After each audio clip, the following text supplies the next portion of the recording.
Whew. Well, welcome. If you notice, I am in the car. I am in the car because it is my niece's going away party. She's actually got a new job. She's moving to Louisville, Kentucky, and so we're having her going away party, and they on fleek in there, and the noise is really loud, so I could not tape from there. But every night for 29 nights, it is night number 27, and we are here. And I just want to thank you for joining me. Thank you for those hearts. I love you. And so I want to get right into my talk for tonight. I want to talk about how do you rekindle love? How do you keep those home fires burning? It is so important to do that because when you're with someone and you've been with them for a long time, it is very easy to get stuck into a mode and it gets a little boring or it gets a little dull. The same old way.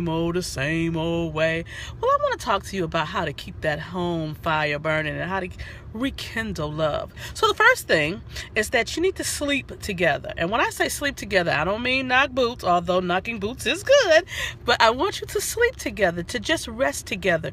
I have an activity that I tell couples to do called Sweet Somethings. And Sweet Somethings is an activity that you get to strip naked and you cuddle, and as you cuddle and you're falling off to sleep, you whisper sweet somethings to each other as you drift off to sleep. Oh my goodness, that is fun. So you want to be able to remove those negative feelings, those I don't like you no more feelings, with positive, upbeat, affirming feelings. And what a way, as you're drifting off into sleep, to drift off to the sound of your loved one whispering sweet somethings, not sweet nothings, sweet somethings in your ear. So number 2, never stop dating. Never stop going out together, flirting with each other, meeting up someplace and acting like you're just meeting for the first time. Do some dating. Never stop dating. I know most people, I advise them to date once a week, to have a weekly date. And you want to do that and keep that going. It is so easy when the kids come, when you're busy at work, and that everything takes precedence, but you have to pull that time in for your mate to make sure that you are giving that date and quality time with your mate.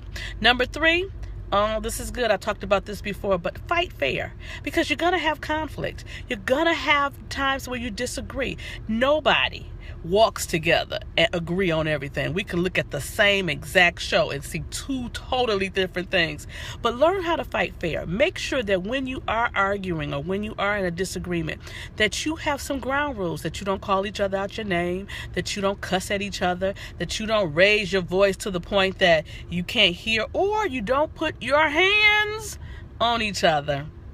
You want to make sure that you fight fair, that you and recognize when you gotten to the point that your anger is boiling to the point of no return.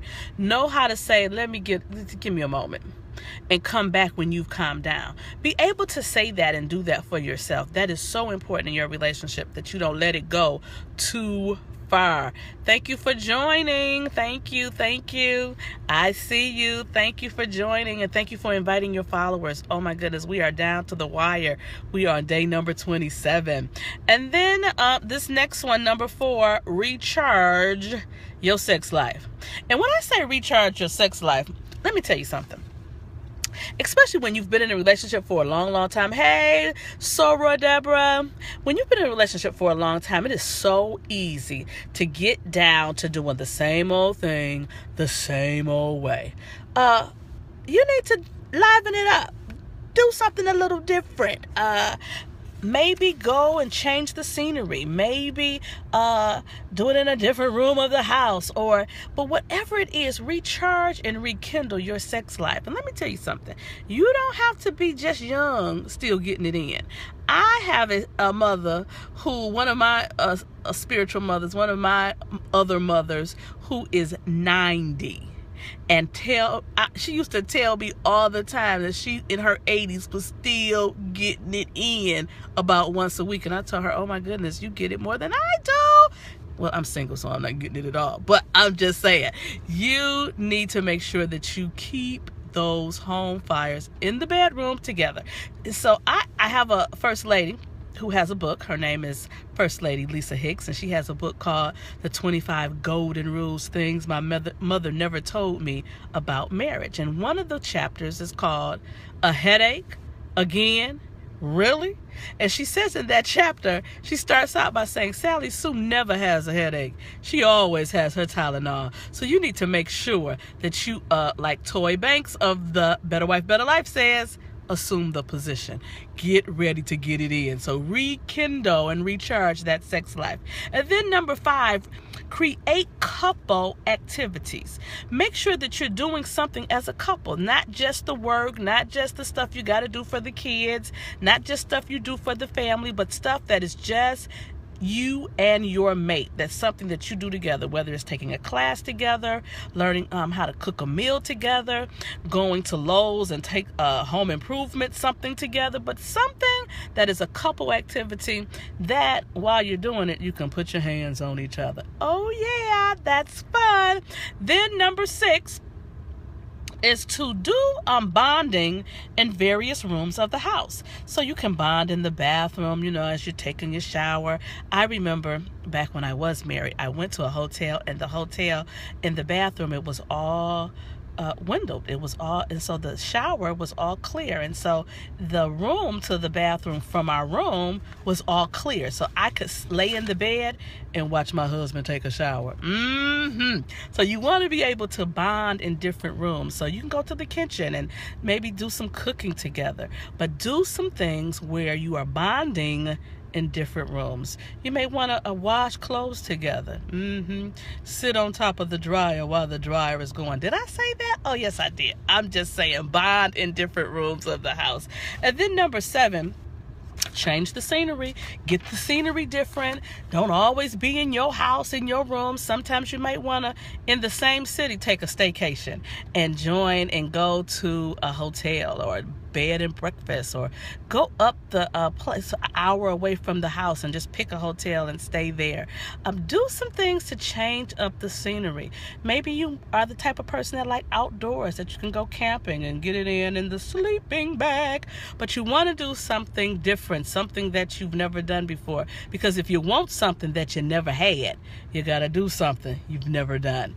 And then number 8, surprise, surprise, surprise. Spontaneity is so important. I just remember, and this has nothing to do with rekindling the love, but you can rekindle the love even with your children and with other people in your life, because those relationships can get stale sometimes. But I remember my father used to do this, and God rest his soul, I miss my dad. But I remember he used to pile us in the car, all the kids in the car, and he would just start driving, and we would be wondering where we're going. And anytime he did that, it was always a surprise. Sometimes he would take us to eat someplace like McDonald's, and as a kid, when we go to McDonald's, that was huge. But then he would take us to our grandmother's house, or he would take us to a favorite cousin's house, or he would take us at night. This is one of my favorite. At night when it's dark, he would take us to the park and let us just run and play and get dirty and swing and slide at nighttime, just with him. And oh my goodness, that spontaneity, that element of surprise gets you excited. So do the same things in your relationships. Have some surprise, have some spontaneity. And the other thing you might want to do with your mate is have treasure hunts. Oh my goodness, find out what your mate likes and do, and plant things around the house, or around the outside of the house, or even around the neighborhood, or even around the city. Oh my goodness. Be creative, be innovative, because anytime that things get dull, it is your responsibility to rekindle the love. So I want you, if you want to know what these are again, you can listen to the rebroadcast right on my YouTube page. You can go to Sabrina Jackson, just search Sabrina Jackson. I come right up, and you can listen to them over again. All of them for all 29 days will be there. Please share them with your friends and family. And I'm really hoping that these little tips, tools, and strategies are helpful to you as you have 29 days of love. Well, I'm going back in the party, going back in to get it in with my niece as she leaves to move to Kentucky. I'm so excited for her. Love you, beloved. I will be back here with you tomorrow, 11 p.m. for day number 28 of 29 Days of Love. Love you.